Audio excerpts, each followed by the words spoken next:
IMF और अन्य आर्थिक अनुमानों के अनुसार 2026-27 में भारत की जीडीपी वृद्धि दर इम्प्रेसिवली बढ़ने की उम्मीद है। और भाई जो नंबर सामने आए हैं वो दुनिया भर में चर्चा का विषय बन गए हैं। तो चलिए जरा इन सुर्खियों के पीछे की कहानी को समझते हैं।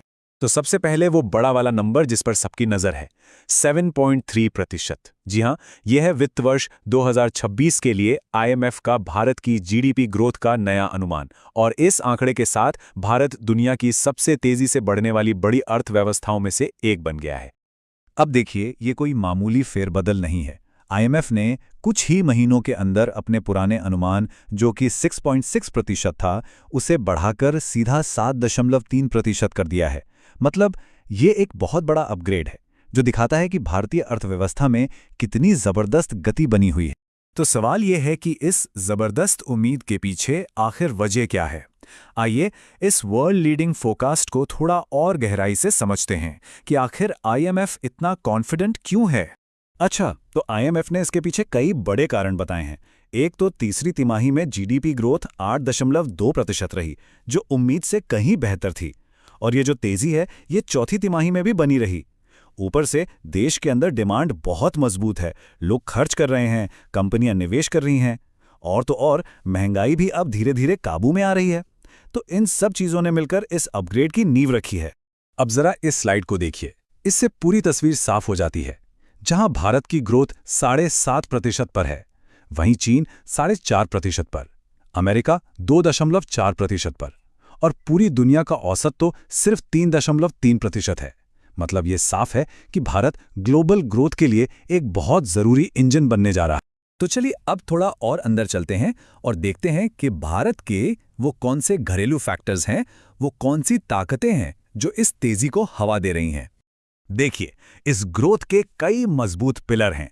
हमारा सर्विस सेक्टर जबरदस्त परफॉर्म कर रहा है।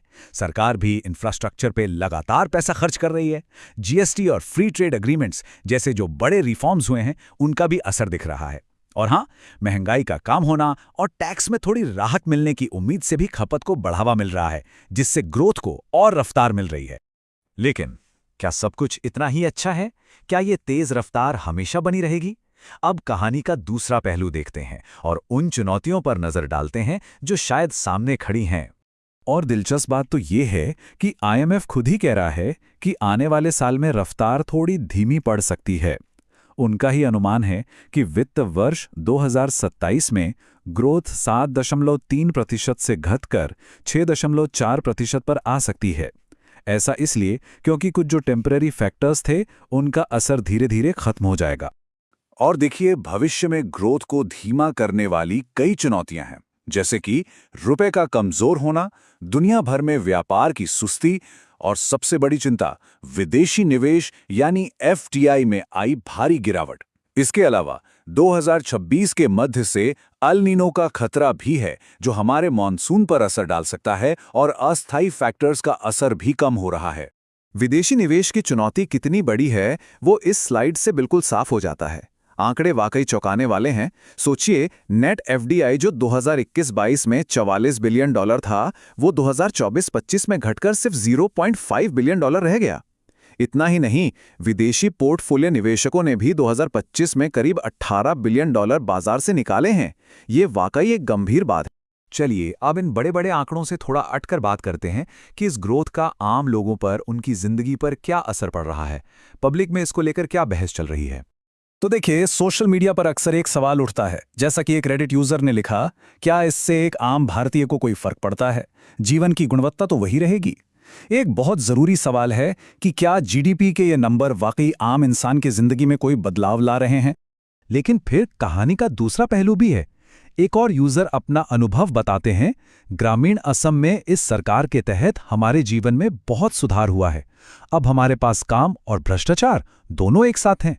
ये दिखाता है कि जमीनी हकीकत कितनी मिलीजुली और जटिल है। हर किसी का अनुभव एक जैसा नहीं होता। तो इन सब बातों को एक साथ रखकर देखें तो आगे का रास्ता कैसा है?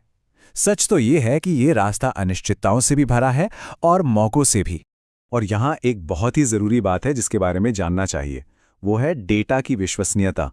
आईएमएफ ने भारत के जीडीपी डेटा को सी ग्रेड दिया है, जो कि दूसरा सबसे निचला ग्रेड है।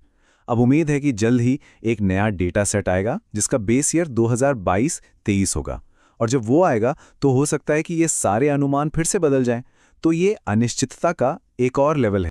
तो आखिर में सवाल यही बचता है, भारत पूरी दुनिया की ग्रोथ का एक बड़ा इंजन बनने को तैयार है, लेकिन ये कैसे पक्का किया जाए कि ये ग्रोथ लंबी चले, टिकाऊ हो और इसका फायदा देश के हर इंसान तक पहुंचे? ये वो बड़ा सवाल है जिस पर आने वाले वक्त में सबको सोचना होगा।